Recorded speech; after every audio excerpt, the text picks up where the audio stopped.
Today we will be talking about a mental condition.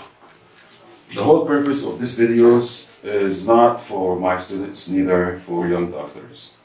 This videos are meant for patient education, meaning when I say patient education, what can you be looking for to know if a family member or a friend or somebody you live with having this condition.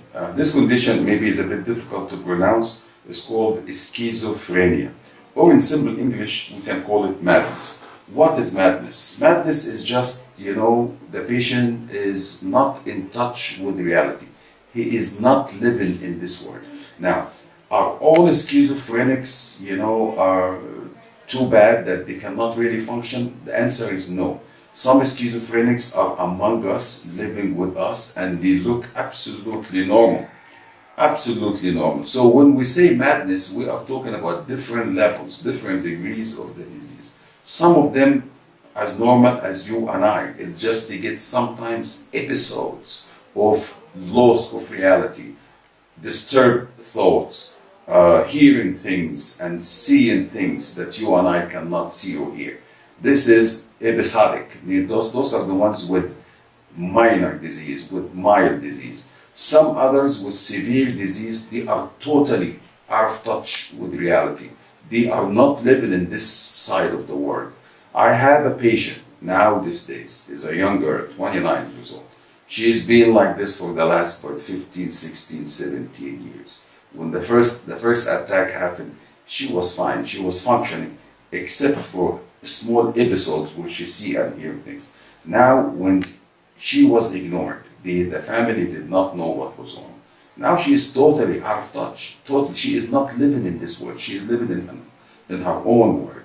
And I will talk about things maybe other doctors never touch upon, and specialists in this field have never spoken about, knowingly or not knowingly. But we will explore a lot of things that you have never heard of. I like to make you live the event. I want you to see what they see. I want you to hear what they hear. And secondly, I want you now to know how they manifest, so you will be aware that this patient needs help. Why he needs help? Because the outcome for this kind of disease is suicidal or homicidal, like you will see in some videos that I will share with you very soon. Homicidal meaning the patient will kill others, and most likely those who are very close to the patient. Suicidal meaning the patient will turn to killing himself. Why I'm saying that? You will see in the videos very soon that the voices, the patient is hearing voices, and thus sometimes are commanding voices. They tell the patient what to do. Now, how did the patient get into that state? Well, there's a lot of theories out there, but what the patient needs to know is not really about the schizophrenic mother, it's not about the virus in the cold towns and cold European cities that causes this schizophrenia. This is all irrelevant. This is all irrelevant. And some of it, what I have found out, and for a long time, some of it is actually spiritually induced. Some actually is spiritually induced. And when I say spiritually induced, I'm not coming up from my own head with this. This is already documented in DSM-5 and DSM-4. Maybe DSM-5, but not DSM-4. Spiritually induced meaning, there is a whole different scenario about spiritually induced schizophrenia or spiritually induced psychiatric disorder or neurological disorder. This is a fact. This is actually a fact. And we're going to explore some of the cases that we have, of course, with the full protection to the identity of the patient. But I remember there is a movie called Beautiful Minds. Let's look at now at the Beautiful Minds and look at the movie. It's about a couple of minutes or so that I have chosen, and let's see what are the signs and symptoms that the patient should be aware of. This is about 11, 12 years old movie. A lot of things has been added on to the disease.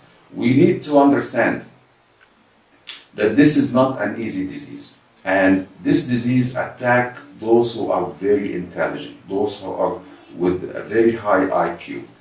The brain just turned against them.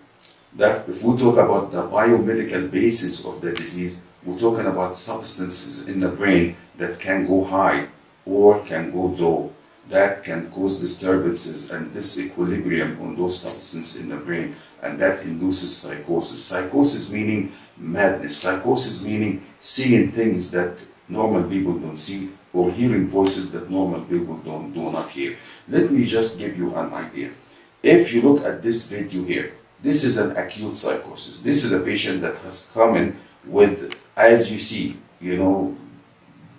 abnormal behavior. He's not behaving correct. He's saying things. He's talking to nonsense. And this is acute. This is when I asked the family, this happened only about a week ago. They took him to hospitals. They have no idea what is going on. Anyway, the patient came in, and after 5 days of admission, the patient is absolutely normal. We can share with you the videos before and the videos after, and you can see how was the patient before, and now the patient is absolutely fine. So what I'm saying, when you recognize the symptoms early, you bring them to a specialist early, it's done, it's finished, But if the symptoms are there for more than 6 months, that's a different story. We have patients with symptoms for 10 years, 20 years. That's a very difficult case. But we have estimated from our clinical experience, every 10 years, the patient have the disease, the minimum admission is about 3 to 6 months.